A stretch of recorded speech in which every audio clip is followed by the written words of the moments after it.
which you have a consistent, geometric, fibrous relationship, and it's connected to you. Your musculature, your commands, the way in which your central nervous system commands your musculature and all of your ligaments to work in concert, to align, enables you to perform that in such a graceful, efficient, mechanical way that you lasso the steer. You lasso whatever it is you're trying to lasso. It gets to where you want it. And that means that your aim has to be precise. How do you become precise? You start at the core center of centers. And then you go through and you develop your precision movements, your ability to focus on that which is close to you and that which is far away.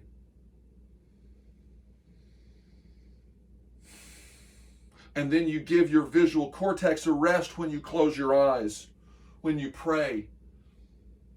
That's been shown to be a micro break. And that enables us to activate these sectors of the brain that run back through everything that was just being conceived, everything that was just being done, in reverse and forwards. We learn 20 times faster when we take micro breaks.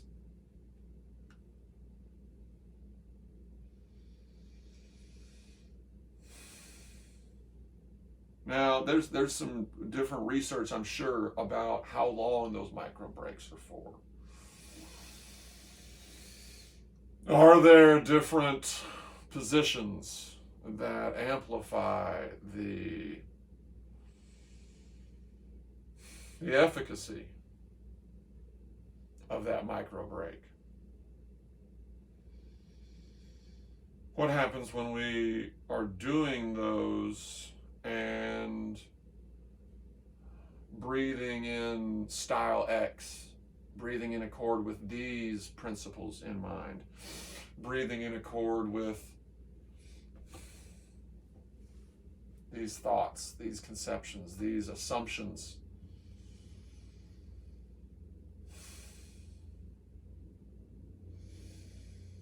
You see how noble I look? Do you see how regal and how sovereign I look? Even if you've had everything taken away from you, you can still assume these positions.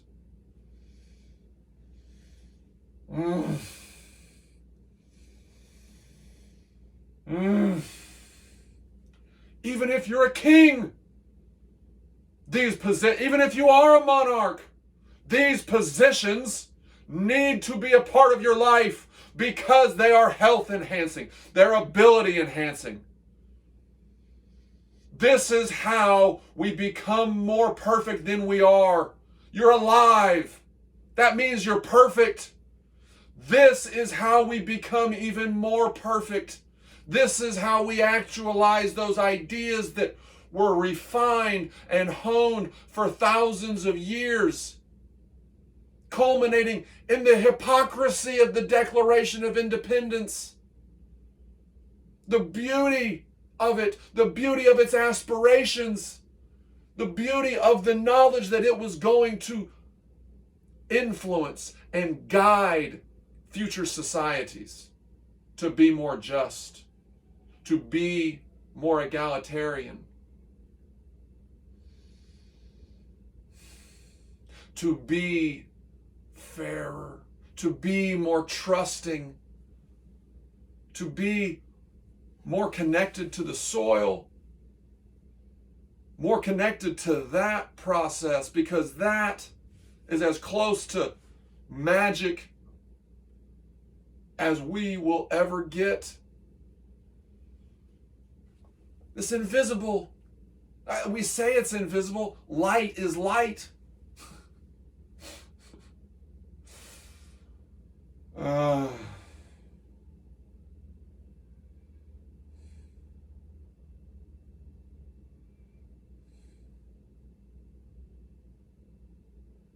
Stabilize the angles of your hands and move your knuckles slowly.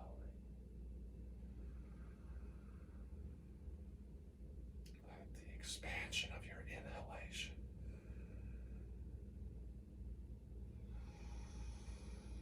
expand their contractions, and it changes their contractions.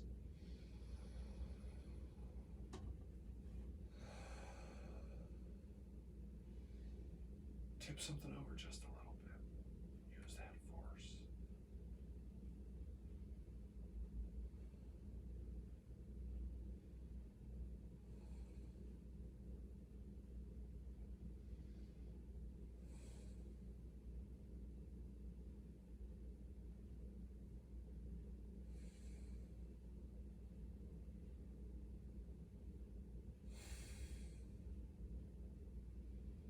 Conform to the curves.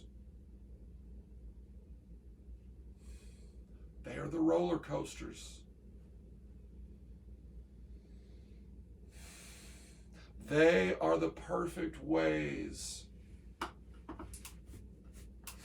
going to try to stay in balance and see if yes, I can. Maintain contact. Now you're flexing out from here.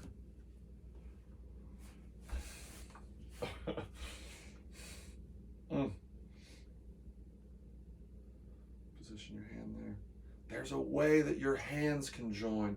There's an infinite number of points of alignment that can be stabilized. And when they're stabilized, they don't influence our consciousness. They don't influence the sensations that need to be synthesized in order for us to stay in muscular balance, which is to say, stay in spinal alignment, which is to say, stay in a balanced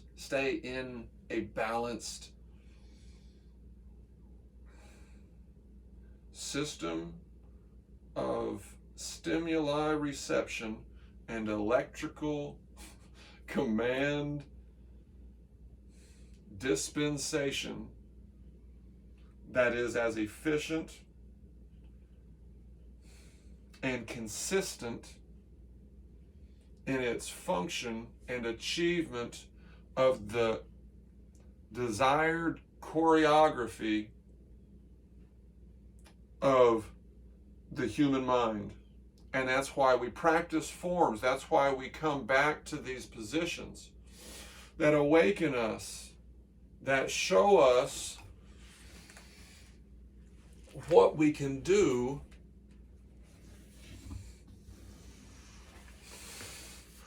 when we truly are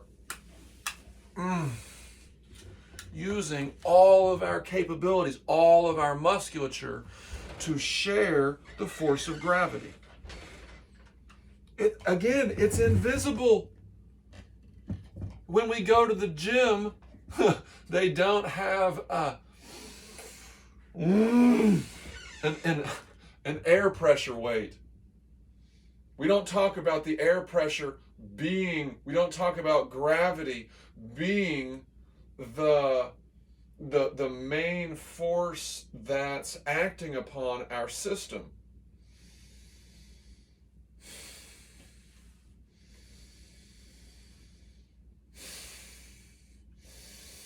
We don't talk about the lungs. They're not a muscle, but the diaphragm is. It pushes and it pulls. It pushes out to activate the abdominal muscles. To do what? They're reacting to the force of gravity that's now they're responsible for resisting in order to protect the internal organs.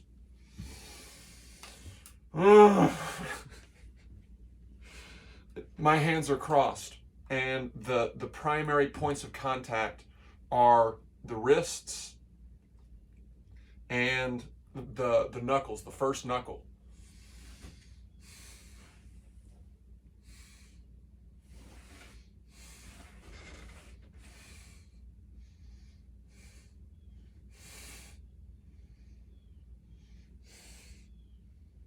I'm trying to keep my neck long, because it's only when it's long can you fully activate all of those stabilizing muscles. This is what I mean when I say that we're taking the best from the military. We're taking the best from headbanging.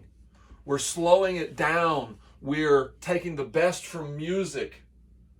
We're taking the best from fly fishing, the thing that makes riding a chopper so exciting and fulfilling. Physiologically,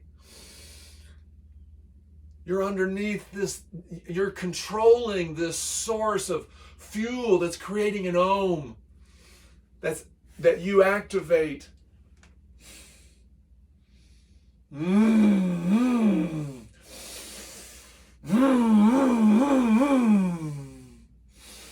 Think about fly fishing. You're in the flow is going against you, and you're stopping it.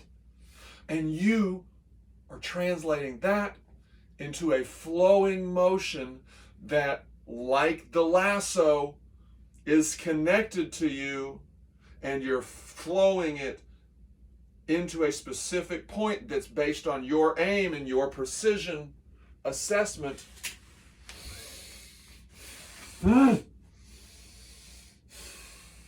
It's okay to give in to gravity. It's okay to rest. But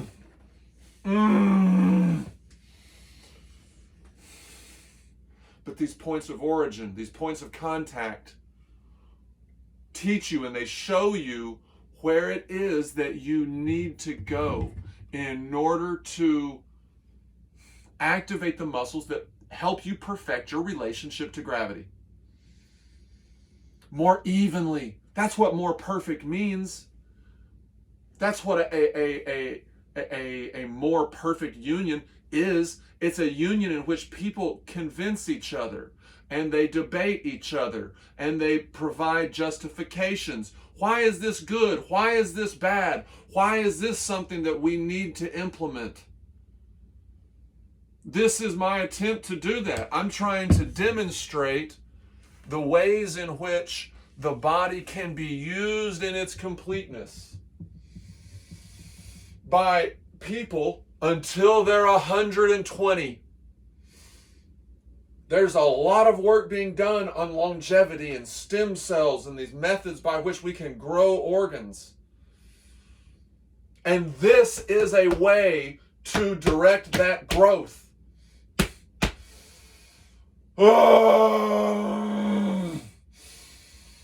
No one controls how you move.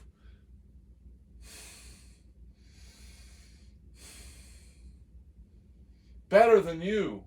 I take that back. Teachers can modify our bodies, but those are just moments.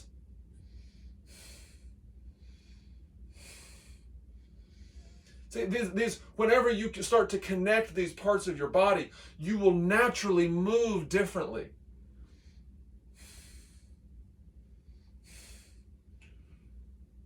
The tracks on which the roller coaster races and the roller coaster rests. See my wrists? This doesn't hurt. This is just going to the comfortable point which my forearms can both stretch and be activated. And what if I use my neck muscles now to resist gravity? Now what if I use my eye muscles too?